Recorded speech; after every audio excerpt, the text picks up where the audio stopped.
তোমরাই আমাদেরকে বন্ধ বলো, তোমরাই আমাদেরকে বেদাতি বলো, সমস্যা নাই। কিন্তু দুঃখ লাগে তখন যখন তোমরা আল্লাহর ওলিদের মাজারের মধ্যে আক্রমণ চালাও, আল্লাহর ওলিদের মাজার তোমরা ভাঙার জন্য চিন্তা করতেছো, তখন আমাদের কষ্ট লাগে, দুঃখ লাগে। বাংলার জমিনের মধ্যে আল্লাহর ওলিদের ছাড়া ইসলাম ধর্ম কল্পনা করা যায় না। কারণ হইল বাবা শাহজালাল, শাহপরান সহ 360 জন আউলিয়া বাংলার জমিনে যদি না আসতো, বাংলাদেশের মানুষ মুসলমান হতো না। চিৎকার মেরে বলেন ঠিক কিনা? এই জন্য বাংলার মুসলমানরা আপনারা গভীরভাবে খেয়াল করেন, আপনারা শোনেন।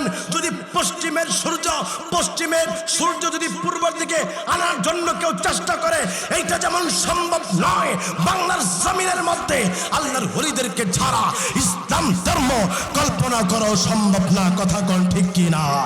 এই জন্য আজকে যারা আল্লাহর ওলিদের মাজারের মধ্যে ভাঙচুর চালাচ্ছে, আমি আপনাদেরকে বলবো, আমার আল্লাহ হাদিসে কুদসির মধ্যে ঘোষণা দিয়েছেন, মান আদালি ওলিয়ান ফাকাদ আযানতুহু বিল হারব। আল্লাহ বলে, যারা আমার বন্ধুদের সাথে দুশমনি করে, আমি আল্লাহ তাদের ব্যাপারে যুদ্ধ ঘোষণা করলাম। মনে রাখবেন মুসলমান, আজ না হয় কাল যারা আল্লাহর ওলিদের মাজারের মধ্যে ভাঙচুর চালাচ্ছে, তাদের তকদিরের মধ্যে পতন ধরবে, তাদের দুরবস্থা বাংলাদেশের মানুষ দেখবে। কথা বলেন ঠিক কিনা? আমরা শুনতে পারলাম, দেখতে পারলাম, সেই সিরাজগঞ্জের মধ্যে একজন আল্লাহর ওলির মাজারের মধ্যেই তারা ভাঙচুর চালিয়েছে।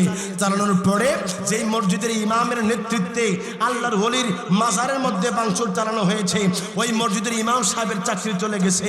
যেই মাদ্রাসার ছাত্ররা, যাদের পরনে টুপি, যাদের পরনে জুব্বা, মুখের মধ্যে দাড়ি, যাদের কাছে মেসওয়াক রয়েছে, যাদের কাছে আজান রয়েছে, যাদের কাছে কোরআনুল কারীম তেলাওয়াত রয়েছে, এই সমস্ত ছেলেরা, মাদ্রাসার ছেলেরা আল্লাহর ওলিদের মাজারের মধ্যে ভাঙচুর চালিয়েছে।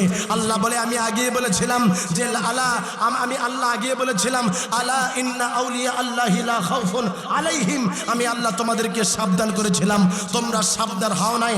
আমার আল্লাহ সেই মাদ্রাসার মধ্যে আগুন লাগিয়ে দিয়েছে। শুধু তাই নয় বাবার, আমার আল্লাহর ওলিদের সাথে যারা বেয়াদবি করে, আমার আল্লাহ তাদেরকে এই দুনিয়ার মধ্যেই অপদস্থ করেছে।